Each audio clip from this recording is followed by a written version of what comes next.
मित्रों नमस्कार, कैसे हैं? हवा बहुत चल रही है, मेरा गमछा उड़ रहा है। अरे मैं कहाँ एक गमछा संभालने में लगा हूँ। मैं आपको कुछ रिश्ते संभालने की बात सुनाता हूँ कि रिश्ते कैसे संभालते हैं।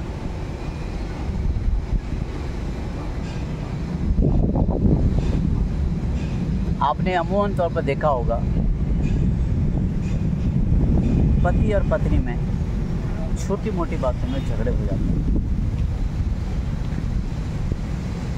विषय कुछ भी हो ही जाती है। और जब वो झगड़े कोई विशाल रूप ले लेते हैं तो जो पति और पत्नी के बीच में जो रिश्ता होता है उसमें दरार पड़ जाती है, दीवार आ जाती है। और उस दीवार के आने से फिर परिवार बर्बादी की कगार पर चले जाता है। किंतु परंतु क्यों, कैसे, यदि, यद्यपि, जब पति और पत्नी के बीच में ये शब्दों का जब प्रयोग ज़्यादा हो जाता है अकारण, बिना किसी कारण के, ये सब चीज़ें होती हैं। तो मित्रों, इन रिश्तों को संभालने के लिए आपको मैं एक छोटी सी कहानी सुनाना चाहता हूँ। आप उस पर चाहे मनन करें न करें, ये आप पे छोड़ता हूँ। मैंने तो मनन किया है और मैं उस पर मनन करने के उपरांत में आज मैं अपने दाम्पत्य जीवन बड़े शान और शौकत से जी रहा हूँ।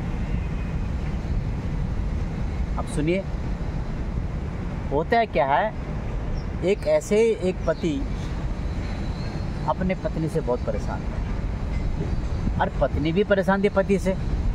लेकिन पति और पत्नी में क्या अंतर था कि पति वो समाधान के लिए, उस समस्या का समाधान ढूंढने के लिए अग्रसर था, हर हमेशा इच्छा रखता था, लेकिन पत्नी नहीं रखती। खैर, उसका अपना विचार था, उसके अपने सोच और समझ थी। तो पति ने अपने किसी मित्र के साथ ये बात साझा करी कि ऐसे ऐसे हो रहा है। उसने उसको समझाया कि देख, फलाने जगह जा, फलाने गांव में जा, एक विद्वान आदमी है, बड़े ज्ञानी हैं, बड़े सिद्ध पुरुष हैं, आप हो सकता है वो आपकी समस्या का समाधान करें। उस व्यक्ति ने तुरंत उस विद्वान व्यक्ति से संपर्क करा। जैसे वहाँ उस जगह पे पहुँचा तो खुले आकाश के नीचे, खुले धूप में वो जो व्यक्ति है वो एक खटिया लेके उसमें कुछ किताब पढ़ रहे हैं। आओ भगत हुआ, सेवा संस्कार हुआ। बोलो गुरुजी, आप मैं आपकी क्या सेवा करूं? बोला, सेवा तो करनी है आपकी। मैं ये जानना चाहता हूं, आप शादीशुदा हैं? आपकी पत्नी है, बच्चे हैं? बोला है, मेरे 2-3 बच्चे हैं, मेरी पत्नी है। बोला, आप में कभी झगड़ा होता है, कोई विवाद होता है? तो व्यक्ति ने कुछ नहीं बोला, कोई जवाब ही नहीं दिया। तो वो व्यक्ति को उल्टा कहता मैं तो बहुत परेशान हूँ। हमारे घर में तो छोटे छोटे बात में प्रश्न पूछे जाते हैं और बहुत विवाद रहता है। आप कुछ रास्ता बताइए मुझे, इन विवादों से कैसे बचा जाए। जब ये बातें उस विद्वान व्यक्ति के कान में गूंजी तो उन्होंने तुरंत अपने पत्नी को आवाज़ लगाई। बोले, फलाने की अम्मा, लालटेन जला के ला, मैं किताब पढ़ रहा हूँ। उसने तुरंत अंदर से आवाज़ सुनी। बोला, हाँ फलाने के पापा अभी लाते हो, लालटेन जला के ले, उनके आगे रख दिया, जला के अंदर चलेगी किचन में, रसोई घर में। वो जो व्यक्ति है वो देख के दंग रह गया, अचंभित रह गया, ये क्या हो रहा है? इतने खुले आकाश में, इतनी धूप में, चमचमाती धूप में इस व्यक्ति को लालटेन की क्या ज़रूरत है? और वो मूर्ख औरत, वो पूछ भी नहीं रही है। क्या आप ये क्या मांग रहे हो? आपको शर्म नहीं आती? आप मेहमानों के सामने बेइज्जती कर रहे हो हमारी। थोड़ी ही देर में फिर उस विद्वान व्यक्ति ने आवाज़ लगाई, फलाने की अम्मा, अरे मेहमान आ रहे हैं, एक गरम गरम मीठी चाय बना के लाओ। वो थोड़ी देर में चाय के 2 कप रखे, 1 कप मेहमान को दिया, 1 कप अपने पति को दिया। मेहमान कहता है थोड़ा चाय गर्म है, मैं थोड़ी देर को पीऊँगा। तो पति ने चाय पिया, वो चाय मीठी की जगह नमकीन थी। पति ने बड़े शौक से चाय पिया, पीने के बाद खाली गिलास रखा, बोला आपकी चाय तो ठंडी हो गई है, आप क्यों नहीं पी रहे हैं? उस व्यक्ति ने एक घूंट लिया, बोला यार मेरा मन नहीं कर रहा है चाय पीने का, रहने दो। फिर उसने सोचा, बड़ी अचंभव की बात है, बड़ी विडम्बना है यार, मीठी चाय की जगह नमक डाल के ले आए। अरे कुछ नहीं बोला अपने पति को।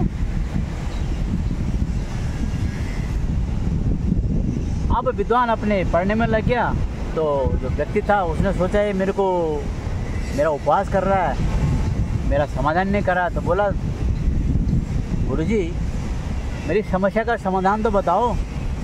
बोला अरे मूर्ख, तू महाधूर्त है, ये तेरे सामने तो सब कुछ मैंने करके दिखा दिया, प्रयोगशाला में प्रयोग करके दिखा दिया है कि हम दोनों में झगड़ा क्यों नहीं होता। बोला क्यों नहीं होता, मैं तो समझ नहीं पा रहा हूँ।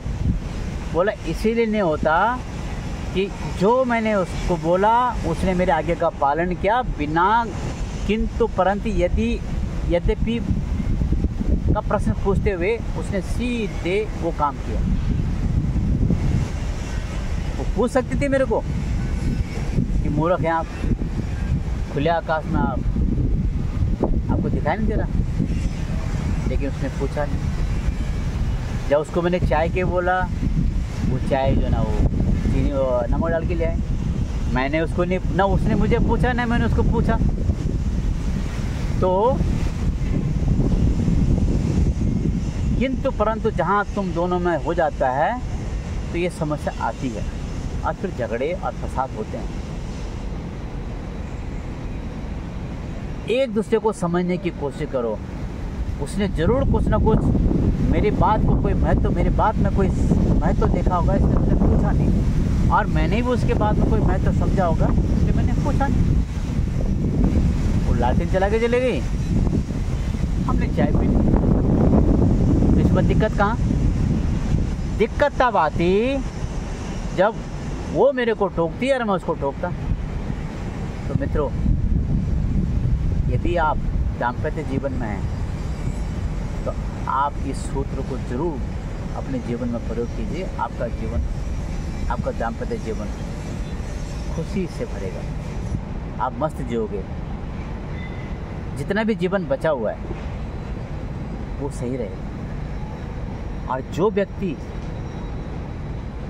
या जो स्त्री अभी वैवाहिक जीवन में कदम रखने वाले हैं, वो तो उसी दिन से शुरू कर लें, इस फॉर्मूले को अपनाएं। कभी आपकी हार नहीं होगी, कभी आपके बीच में बहस नहीं होगी, आप सुखी रहेंगे, आनंदित रहेंगे, जीवन में मंगलमय रहेगा, मस्त रहेंगे, व्यस्त रहोगे और स्वस्थ रहोगे।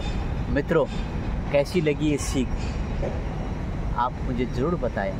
आपके कमेंट्स मेरे को ज़रूर चाहिए। अगर आप कमेंट्स देंगे तो मुझे लगेगा, अगर अच्छे दोगे तो मैं और अच्छे वीडियो बनाऊंगा, अगर अच्छे नहीं दोगे तो मैं फिर भी वीडियो बनाऊंगा, क्योंकि ये तो मुझे बनाना ही बनाना है। ये मैंने सीख लिया है कि लोगों को मैं सिखाऊंगा। इसलिए मित्रों, कल की वीडियो के लिए इंतज़ार कीजिए। तब तक नमस्कार।